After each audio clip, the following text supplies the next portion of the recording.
Dude, kids can cut you down. I mean, literally say things to you that you're just like, what the fuck is wrong with you? Right. Yeah. And you're and like, oh man, I was telling you when we were renovating the house. Right. Did we talking about this? I'm not sure. Yeah. Well, you were talking about renovating the house. We're renovating the house. My travel channel deal is in it, like up in the air. I didn't know what was going on with that. Yeah. Birth Conqueror hadn't done well, and then Leanne schedules a vasectomy for me. They start tearing down the house, and George, my oldest, is like, they're supposed to move out of the room, and she goes, "Can you just give me one more night with this room?" Right. And my wife's like, "No, we need to get out of it today. They're demoing it tomorrow." And in my head, I'm like, "It's our money. We're paying fucking." Sure. Like, and I go, she goes, "You go talk to her," and I go into a room, and George is just like holding it together. I can tell when George is about to cry. She's holding it together, and she just goes, "This is my childhood.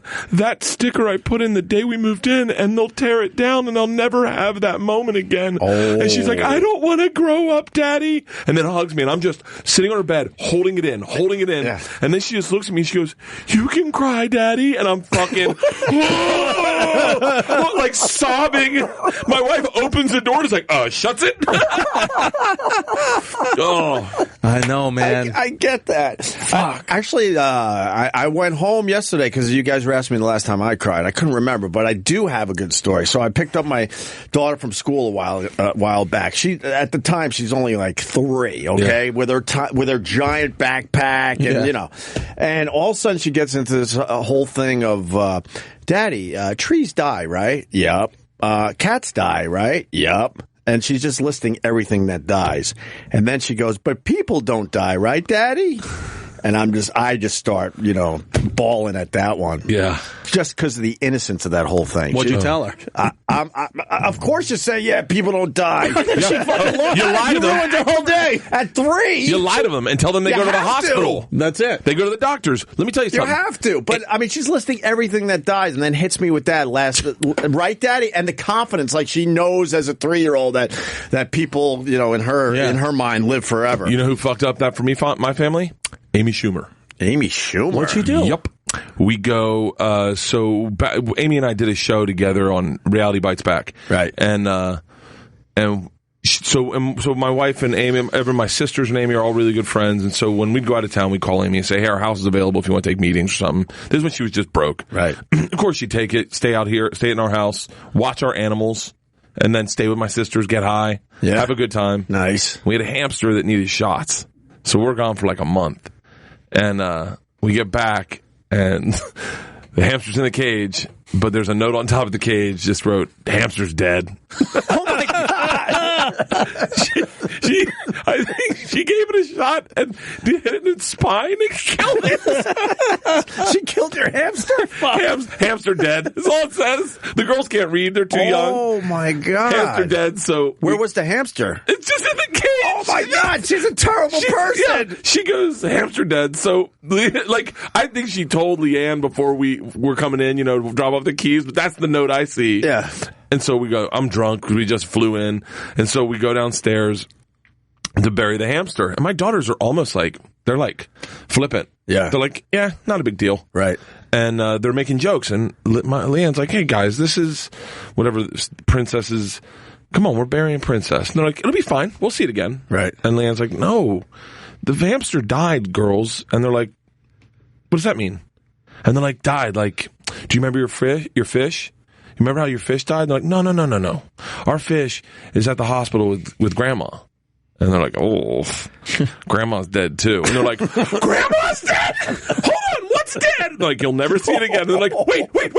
Pop-Up is at the hospital with Grandma." And they're like, "Yeah, Pop-Up's dead too." Oh, my God. And in one moment, piled it all on everyone realized that what death was. And I'm just sitting there going, "Fucking Schumer. She couldn't have just given this thing the shot the proper way."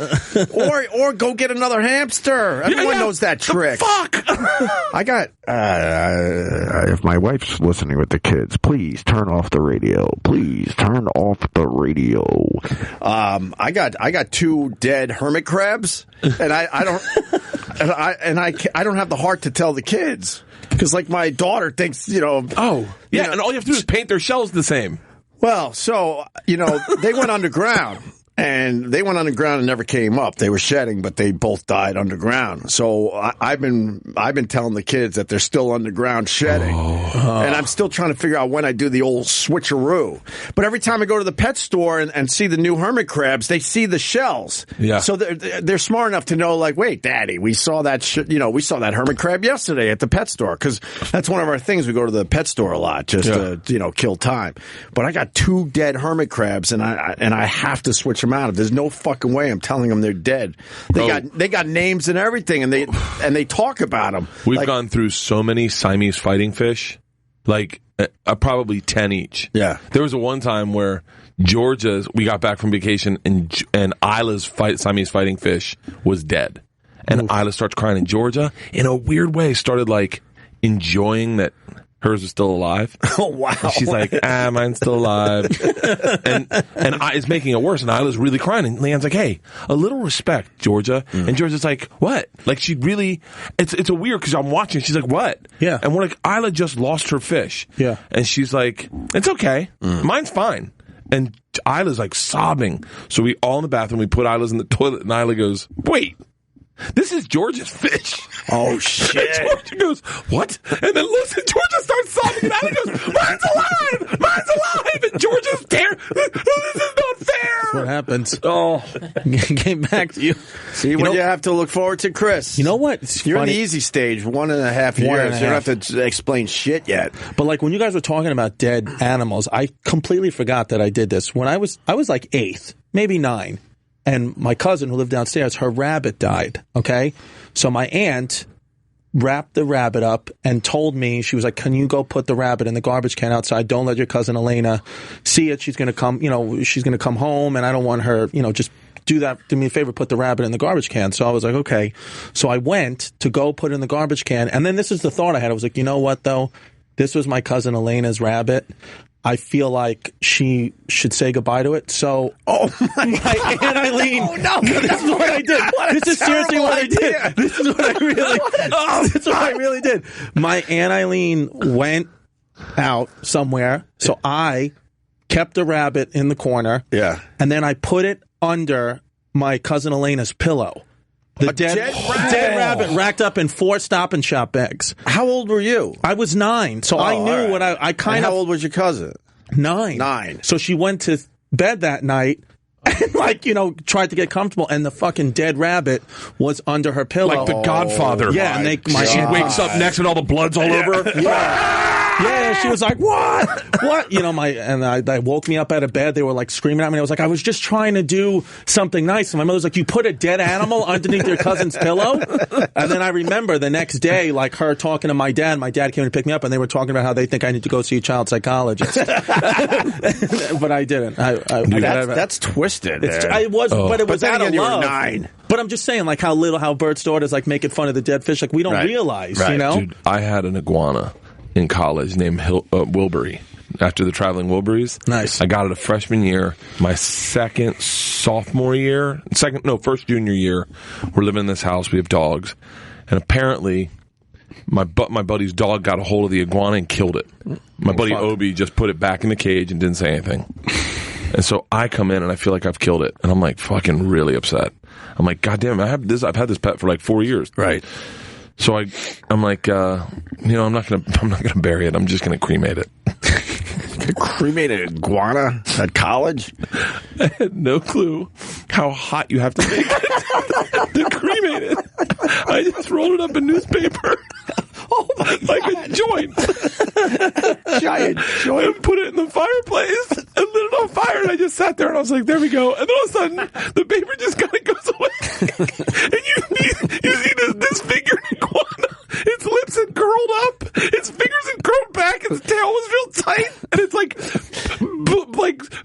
fluids bubbling out of it. And I'm just going, oh, this is bad. And so I tried to build a fire and it just won't burn. And I'm like, fuck. I'm like, I need to break it into smaller pieces. I fucking disfigured this animal that I loved so bad that I had to bury it. And then I'm like, why did I just bury it in the first place? How did you break breaking it into smaller I pieces. just got a shovel. I'll cut it up and then I'll pile, like, I need to get the fluid out of it. I got to open it up. Oh my God. I just disfigured this animal so bad. It's your beloved pet. I had this thing from my freshman year. I take it out and it would sit on my shoulder, and and then I I remember there was a moment where and it was not funny at the time, but like his lips had curled back, and just fluids bubbling out of its eyes, and I was like, fuck, that is hilarious. And then I thought I had killed it, and then my buddy was like 2 days later, he's like, "You over the death of Wilbury?" And I was like, "Yeah." And he's like, "Yeah, just so you know, Hagen killed him." Right. And I was like, "Your dog fucking killed?" I go, "Why would?" I felt shitty. I burned it to death. I disfigured it, and he was like, "Oh, I knew you'd be upset. I didn't want to get the blame." How the fuck did the dog kill it? Just one good bite? I think because sometimes the iguanas could get out of the cage. It got so big that it could bump it out of the cage if it didn't have something on top of it. Right. And he was playing with it, and he killed it, I guess, in its mouth. Well, how about, Mike Cannon, right? He's been on the show a couple times. One time he said that he was having a party, right? And he was his parents were on vacation, so he had all these people come over, and they were, putting beer in the dog bowl, getting it high, whatever. Wakes up the next morning, dog is dead. Dog is completely dead, like family pet.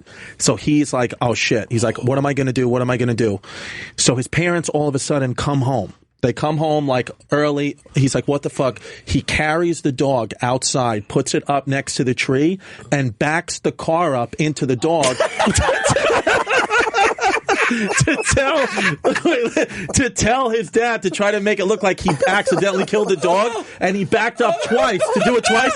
And listen to this, his dad was watching him back the car up into the dog the whole time from the window, and his dad comes over, he's like, what the fuck are you doing to the dog?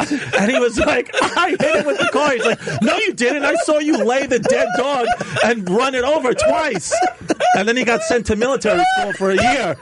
For a whole year he got sent to military school. He backed up into the dog twice because he killed it with weed and beer the night before. Fucking lunatic, right? Oh man.